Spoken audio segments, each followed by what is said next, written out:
तो दोस्तों, आज हम फिर आ गए हैं। हम कल कॉर्पोरेट लॉ से ये इंटर का चैप्टर 1 स्टार्ट किया था। हमने इसकी प्रिलिमिनरी चैप्टर का इंट्रोडक्शन पढ़ा था। हमने कल क्या क्या पढ़ा था उसको एक बार रिवाइज कर लेते हैं। जैसे ये चैप्टर का ओवरव्यू हमने देखा था। Preliminary chapter of the act covers, short title देखा था। एक्सटेंट कहाँ तक होते हैं, कमेंसमेंट देखी थी, एप्लीकेशन देखी थी, डेफिनेशन देखी थी।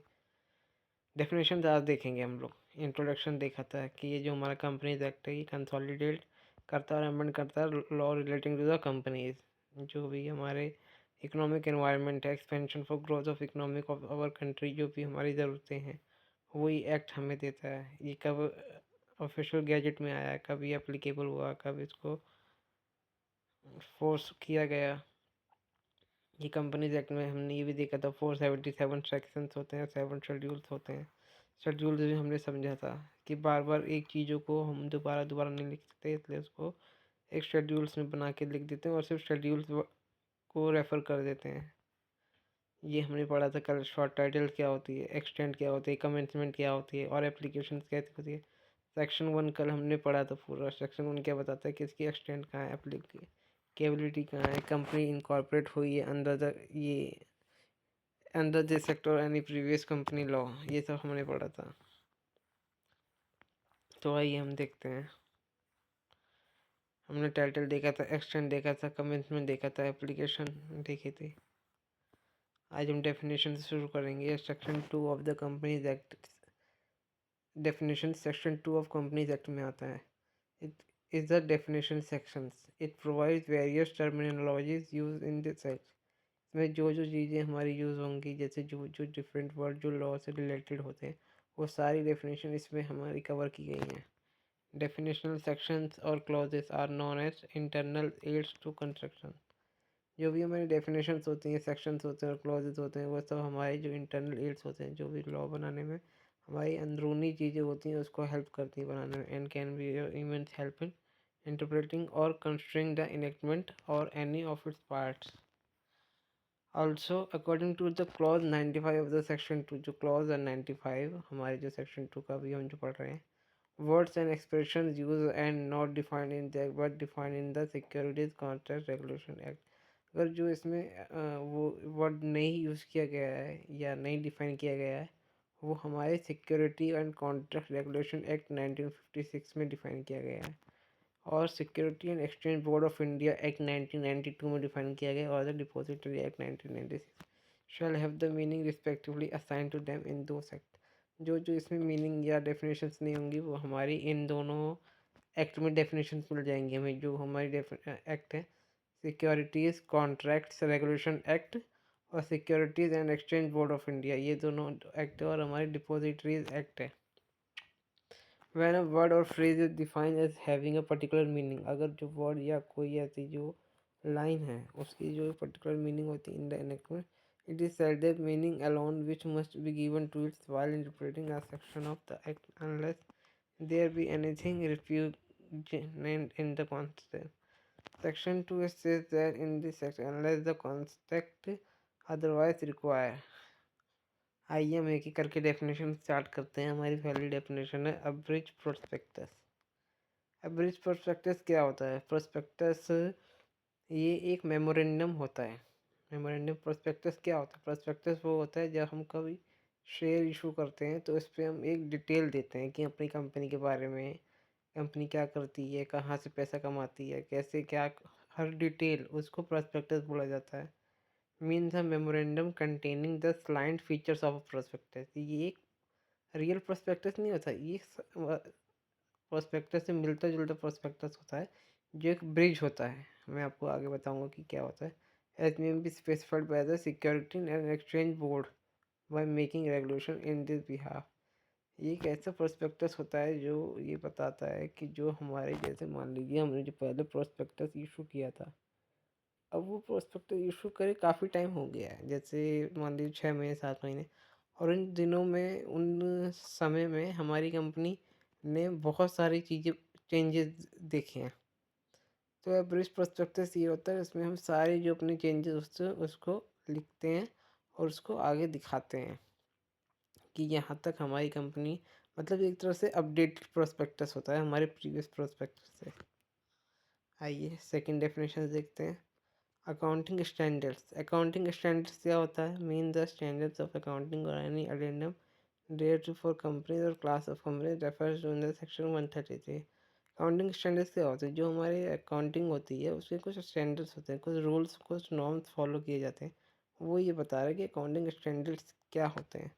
जैसे ये देखिए सेक्शन 133 जो इस एक्ट का है, Companies Act of the Act deal with the central government to prescribe accounting standard. As per the section, the central government may prescribe the standards of accounting or any addendum thereto as recommended by the Institute of Chartered Accountant of India. जो हमारे ICAI जो होता है recommend करता है, constituted under section 3 of the Chartered Accountant Act 1949 in consultation with and after examination of the recommendation made by the NEFRA. जो नेफ्रा होता है हमारा, जो इंस्टीट्यूट है चार्टर्ड अकाउंटेंट ऑफ इंडिया, इससे कंसल्ट करता है, और नेफ्रा आफ्टर एग्जामिनेशन जो होती है वो रिकमेंडेशन देते हैं, जैसे नेशनल फाइनेंशियल रिपोर्टिंग अथॉरिटी कहते हैं हम लोग। जो हमारा सेक्शन 133 है is to be read with rule 7। Rule 7 के साथ रीड किया जाता है of the companies accounts rules 2014। क्या रूल्स हैं देख लेते हैं।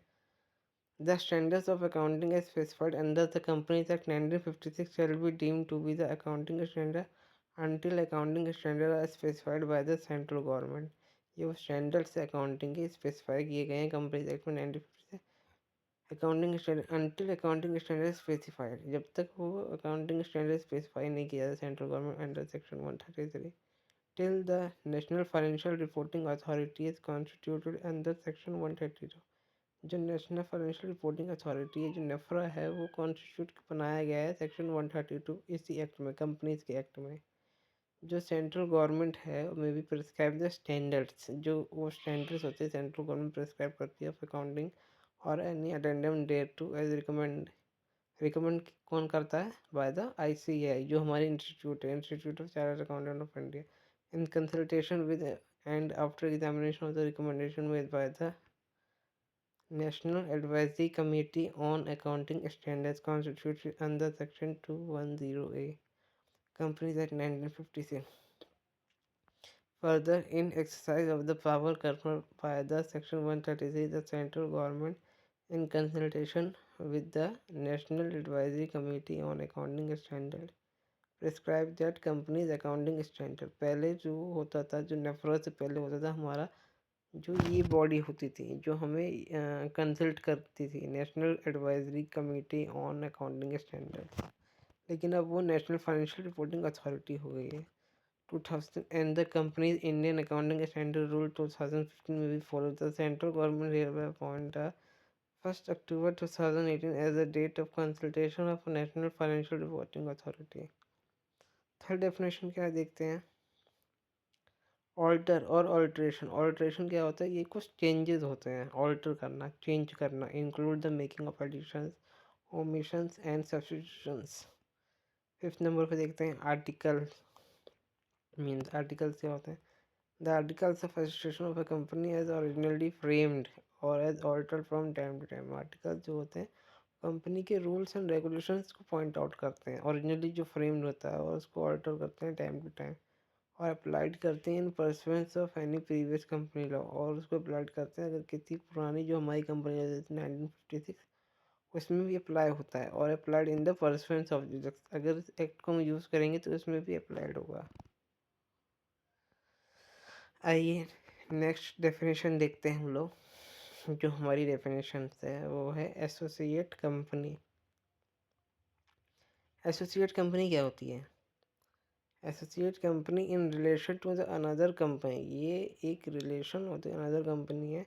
Means a company in which there the company has a significant influence, जिसमें सिग्निफिकेंट इन्फ्लुएंस होता है। मोटी मोटी बात ये है, अगर किसी कंपनी का किसी पे मोर देन 20% शेयर होल्डिंग है और लेस देन 50% है तो वो एसोसिएट कंपनी कहलाती है। But which is not a subsidiary, वो सब्सिडरी नहीं होती है। सब्सिडरी तब होती है जब वो मोर देन 50% शेयर्स होल्ड करती है दूसरी कंपनी में। Company of the company having such influence and includes the joint venture company.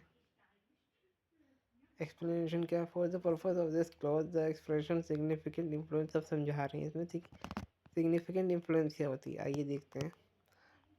Means control of at least 20%, जो मैंने आपको बताया था, मोर देन 20% कंट्रोल होता है वोटिंग, टोटल वोटिंग पावर और कंट्रोल ऑफ और participation in business decision under an agreement. The expression joint venture means a joint arrangement whereby the parties that have joint control of the arrangement have rights to the net assets of the arrangement। joint venture क्या होता है, जो दो joint party होती है उसके rights होते हैं, उसके जो joint venture होता है टोटल जो assets होता है net assets उस पर उन दोनों के rights होते हैं। जैसे आइए देखते हैं, सर्कुलर है डेट 25/6/2014 को। It has been clarified that the shares held by a company in another company in a fiduciary capacity। A fiduciary is a person who hold legal or ethical relationship of trust। fiduciary क्या होता है, एक ये trust के basis पे होता है चीज़ें, जो भी मतलब एक विश्वास के बेसिस पे, ये कोई कॉन्ट्रैक्ट लीगल पार्ट नहीं होता। विच वन और मोर पार्टीज पर्सन और group of person typically a fiduciary prudently take care of money or other assets or another person shall not be counted for the purpose of determining the relationship of associate company. अगर किसी company ने किसी company का fiduciary relationship पे अगर hold किया shares विश्वास के भरोसे पे, तो उसको हम एसोसिएट कंपनी डिटरमाइन करते समय कंसिडर नहीं करते। आइए नोट देखते हैं। स्टूडेंट में please note that the definition of associate company is defined under AS 20 in India 28। Accounting for investment in associate in consolidated financial statement, investment in associate and joint venture is slightly different from the above definition given in this Act 2013। ये अगली definition देखते हैं। Auditing standards. Auditing standards क्या होते हैं, जैसे हमारे accounting standards हमने देखे थे वैसे हमारे ऑडिटिंग स्टैंडर्ड्स है। जो हमारे ऑडिट होते हैं उसके कुछ स्टैंडर्ड्स होते हैं, उनको स्टैंडर्ड्स को हमें फॉलो करना होता है।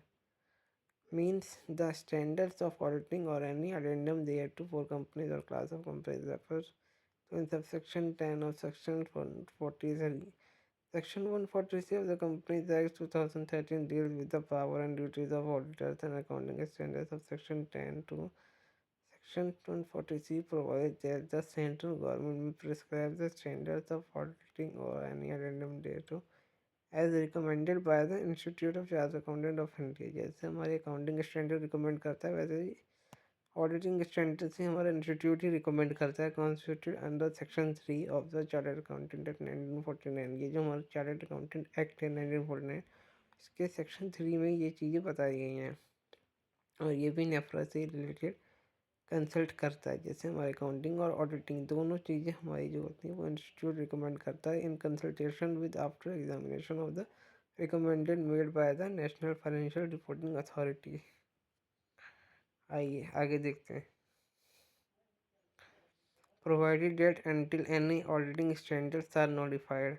अगर कोई अकाउंटिंग स्टैंडर्ड नोटिफाइड नहीं होते तब तक क्या होता है, एनी स्टैंडर्ड्स और स्टैंडर्ड्स। हाँ हाँ हाँ खा लिया। हम्म।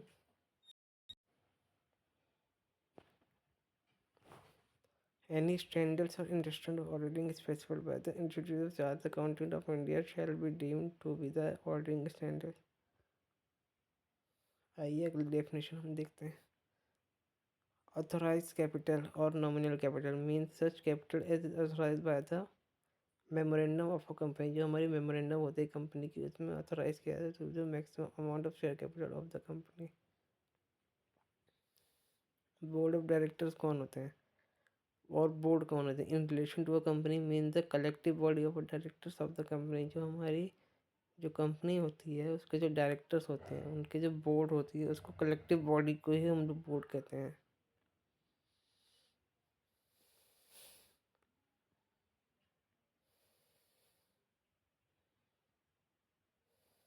तो आज हम लोग यहीं पे ख़त्म करते हैं, बाकी हम बॉडी कॉर्पोरेट कल से शुरू करेंगे। अगर आपको आज अच्छा लगा हो, कोई प्रॉब्लम हो तो आप मेरे को बता सकते हैं।